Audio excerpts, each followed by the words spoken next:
The Canaanite people predate the arrival of Israelites by roughly 2 millennia. The Proto-Canaanites arose around 3500 BC as a Mesopotamian-based country, and settled in sites such as Ebla, from which we derive the Ebla archive, and other places west of the Euphrates. Canaan is a region in the ancient Near East during the late 2nd millennium BC situated in the southern Levant. The setting comprises regions of Phoenicia, Philistia, and parts which would later be known as Israel. Canaan had significant geopolitical importance in the late Bronze Age Amarna period as the area where the spheres of interest of the Egyptian, Hittite, and Assyrian empires converged.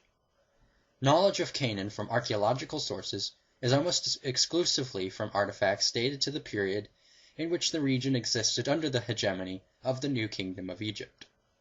Since the Egyptian Empire controlled this region during that time, much of our knowledge from archaeology comes from the Amarna letters and other documents of governance which record information from the time of Egyptian rule.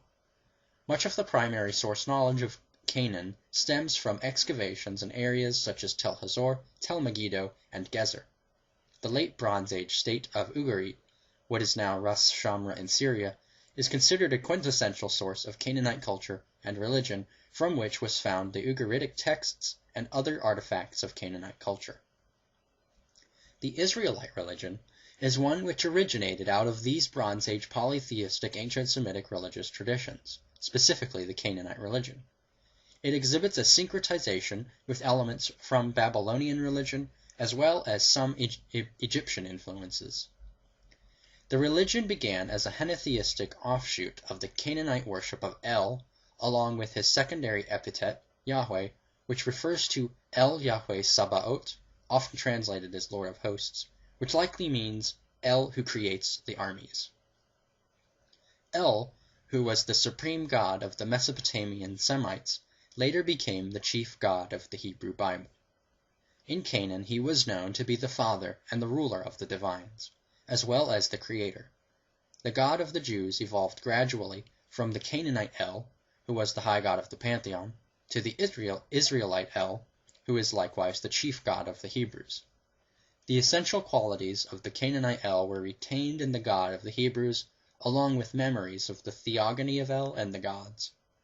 Over time, the Israelite group of Canaanites converged to the sky gods El and his son Baal-Hadad, and El was conflated as Yahweh.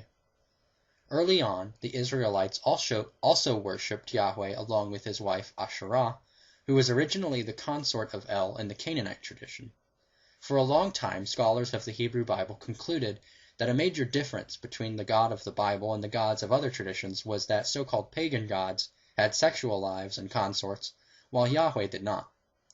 But in the late 20th century, archaeologists uncovered two intriguing inscriptions from two different Middle Eastern sites. The inscriptions were blessings not only in the name of Yahweh, but also his consort Asherah. Over time, there was a push towards monolatry, the worship of one god among many, but not necessarily denying the existence of other gods, which made it so that the Israelites' focus on El Yahweh compelled them to make it appear that there was a greater divide between Yahweh and the older god, Baal. Thus, in order to build up and emphasize the distinction between Yahweh and Baal, the Hebrew text goes to great lengths to make Yahweh's conflict with Baal apparent. This marked the trend of Israel rejecting its heritage. Although the Israelites apparently broke off from Canaanite tradition at some point, the essential elements from the Canaanite sources were maintained in the Bible, such as the same dwellings and epithets of El. El resides on Mount Zaphon,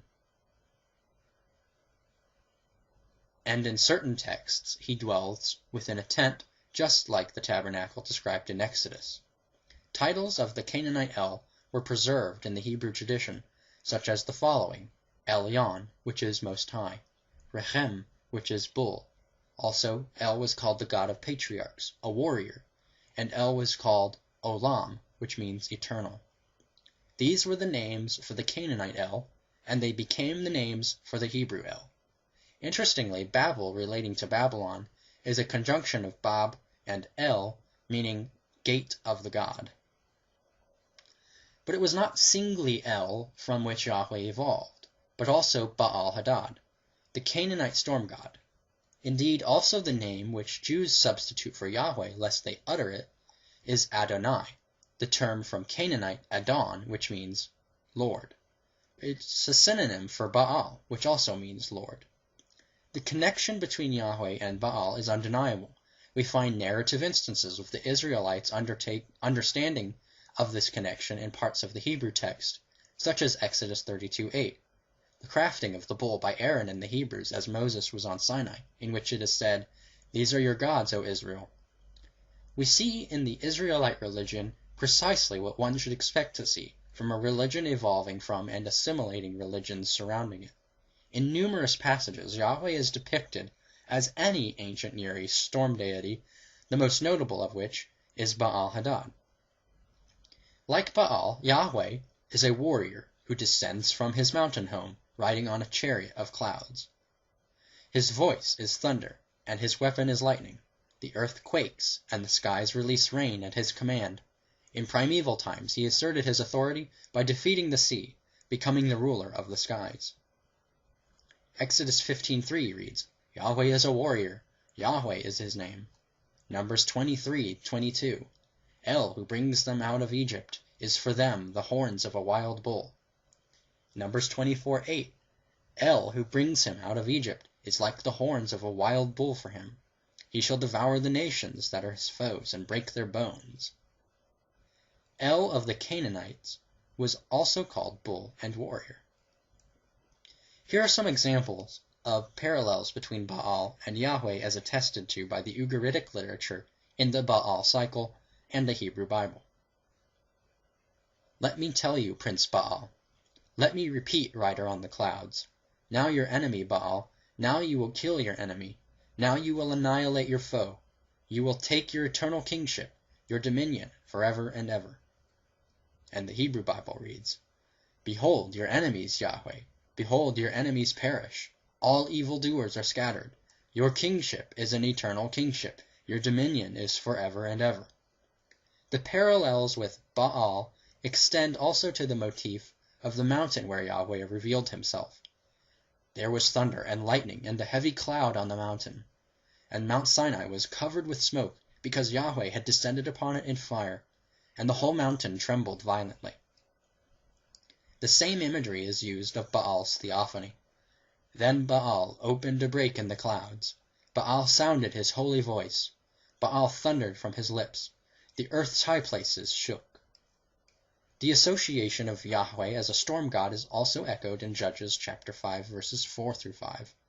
"Yahweh, when you went out from Seir, when you marched from the highland of Edom, the earth shook, and the heavens too streamed, and the clouds streamed with water. The mountains shook, before Yahweh the one of Sinai, before Yahweh the God of Israel." And Psalm 104, verse 3, "Yahweh sets the beams of his chambers on the waters. He makes the clouds his chariot. He rides on the wings of the wind." There is also a shared emphasis on the seventh day, for it was on the seventh day of Daniel's incubation rite in the temple that Baal intercedes for him and El blesses him, just as it is on the seventh day that Yahweh called to Moses on the cloud-covered mountain. Indeed, the characteristic origin of Yahweh in the roots of El and Baal is preserved in Hosea 2:16, which reads, "Yahweh says, you will call me my husband, and no longer my Baal." Frank M. Cross suggested in 1973 a potential connection with the Egyptian deity Ptah, who is given the title Dugiti, Lord of Gath, in which Ptah is called Lord Eternal, and that it may be this identification of El with Ptah that led to the epithet Olam, which means eternal, so early and so consistently with the Israelites. Another similarity is that both the gods Ptah and El create the world through their very will, and not through a divine battle between gods. The Jews also seem to be oddly concerned with circumcision, which serves as another connection to Egyptian culture. The earliest historical record of circumcision comes from Egypt in an inscription of the tomb at Saqqara dating to around 2400 BC. While circumcision might have been done for hygienic reasons, It was for the Egyptians part of their obsession with purity and was associated with spiritual and intellectual development. These connections would all make sense considering the Levant was politically and culturally dominated by the Egyptian Empire in the time the Israelites are thought to have arisen by the end of the Late Bronze period. However, it is probably not until Iron Age I that a population began to identify itself as Israelite, and the earliest documented instance of the name Israel is from the Egyptian stele of Merneptah, around 1208 BC, in which it records that Israel is laid waste, and his seed is not. The earliest possible occurrence of the name Yahweh is as a place name in the Egyptian inscription from the time of Amenhotep III, who reigned from 1402 to 1363 BC. It refers to the land of Yahu, which is the land of the Shashu, being nomads from Midian. Thus the worship of Yahweh seems to have originated in areas south of Israel.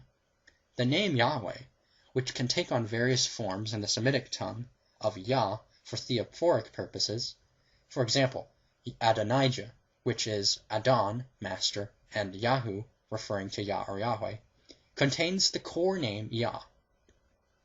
Along with being the chief and ruler god, Yahweh shares unequivocal resemblances to the Sumerian god Yah, who is culturally synonymous with Marduk and Baal-Hadad.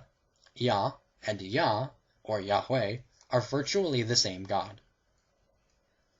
The Torah draws heavily from other ancient Near East influences which pre-existed it, incorporating and modifying them. Things such as the laws of Eshnunna, Hammurabi, Middle Assyrian laws, and Ur-Nammu. The covenant theme, which runs throughout, is known to be directly related to the Hittite suzerainty contracts and the vassal treaties of Esarhaddon. One example of the covenant theme from outside the Hebrew Bible lies in the Phoenician-inscribed Arslan Tash amulets, which refer to the Eternal One's covenant, a council of holy ones, and the sons of El. Interestingly, there's also a 5th century AD Christian amulet from Cyprus which associates Re and Osiris with Yahweh and Jesus in imagery on one side, and a palindrome text on the other, stating Yahweh is the bearer of the secret name, the Lion of Re secure in his shrine. This is interesting because the throne of El is depicted with features of a lion, and the earliest possible instance of El in an artifact depicting him with 2 lions. The Israelite accounts of creation contain clear allusions to ancient Near Eastern cosmogonies. The first verses draw upon the Babylonian epic Enuma Elis, which means when on high. Both begin with a temporal clause, the book of Genesis beginning with when El created the sky and earth, in which also nothing existed but primeval waters, male and female, fresh and salt, Apsu and Tiamat respectively. The god Marduk manages to create the world by destroying Tiamat with wind, ripping her asunder and forming the sky and the earth from her carcass. Genesis applies the same styles and motifs of its ancient Near Eastern setting, only demythologized, that lacks any theogony of the gods which the texts discuss. The memory of the battle narrative, though, is preserved in other parts of the Tanakh.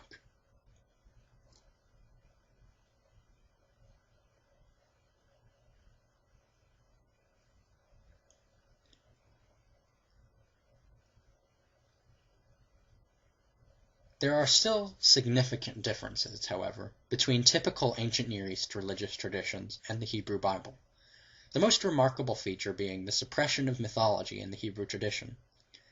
There is no biography or theogony of Yahweh. While the Bible is not mythology, it does indeed contain myths and legends.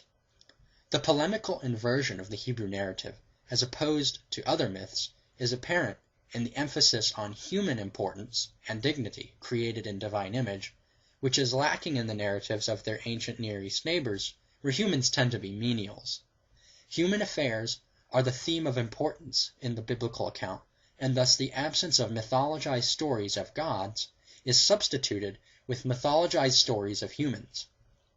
In that sense, the often suggested question, is the Bible trustworthy in depicting historical events, is a wrong question. to which the answer would be no.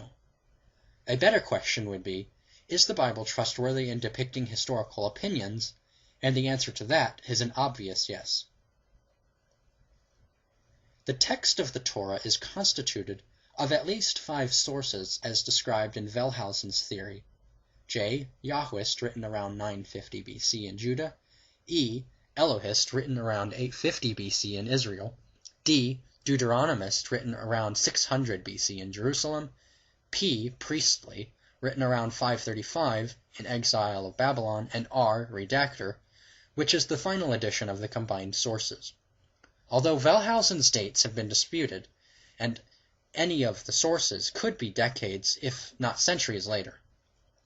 In fact, the Hebrew Bible itself explicitly admits this sort of phenomena when it cites prior sources at many times. For example, the Book of Jasher, the Book of the Wars of Yahweh, and the Book of Iddo the Seer.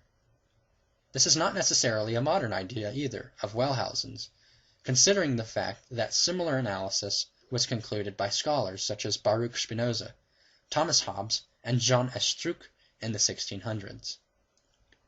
In J-text, Yahweh is the most anthropomorphic, forming man from clay with his hands, enjoying walks in the cool of evening, stitching clothes for Adam and Eve from animal pelts, enjoying the food Abram cooks for him, speaking face to face with humans, being bargained with, and so forth. J is particularly interested in the traditions of Judah, and it supports Judah against Israel. For example, suggesting that Israel acquired its capital at Shechem by massacring the inhabitants. And J supports the priests who descend from Aaron, who were established in Jerusalem, the capital of Judah.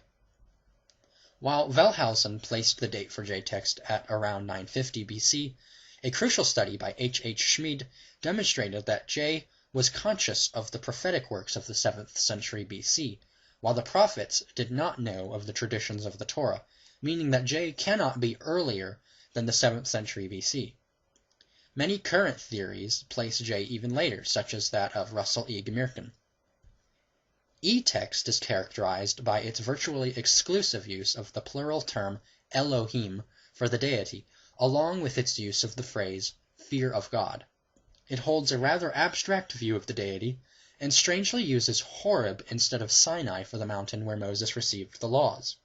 E-text, favoring Israel, represents traditions from the northern kingdom of Israel, and exhibits a fascination with its heroes such as Joseph and Joshua, speaking negatively of Aaron, for example, claiming that he led the Israelites to worship the golden calf. Before the redactor edited it, E-text told the story of Abraham and Isaac, in which Abraham is not stopped, and Isaac never appears again, suggesting rather that Isaac was sacrificed. And the early tradition, recorded in the Midrash, still preserves the version of the tale in which Isaac was killed. While the J-text depicts the anthropomorphic God that is involved with humans on earth, the Elohist source frequently involves angels, for example, telling of a ladder of angels that leads up to El, whereas in J, this is simply a dream in which God is above the location. E-text also goes to excessive lengths to depict the Egyptians negatively, and it depicts Moses as threatening Pharaoh and bringing the plagues himself. The priestly source, P-text, is unique among the other sources, and is characterized by significant contradictions with them. In P-text, Aaron and the priesthood have an exalted status, and there is no sacrifice ordained by God at Sinai. Ritual laws and origins of shrines are stressed, as is the role of priests. Unique to P is the assertion that only descendants of Aaron were allowed to officiate in the inner sanctum. P's God is majestic and transcendent, and according to P, all things occur because of his power. Also unique to P is that the deity reveals himself in stages, first as Elohim, then as El Shaddai to Abram, and then as Yahweh only to Moses and those following him. In Exodus 6:3, Yahweh reveals his name to Moses, saying that no one had yet known this name, and Abraham, Isaac, and Jacob only knew him as El Shaddai. But according to J-text, in Genesis 15, Abraham clearly knows the name of Yahweh, and Yahweh himself says, "I am Yahweh."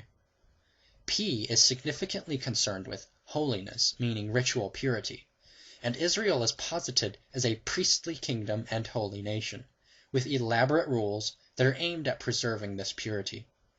Most scholars agree that P source was written either during or after the exilic period around 530 BC.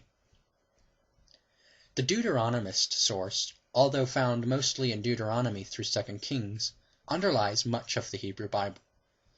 The Deuteronomistic history originated independently of the books Genesis, Exodus, Numbers, and the history found in the Book of the Chronicles.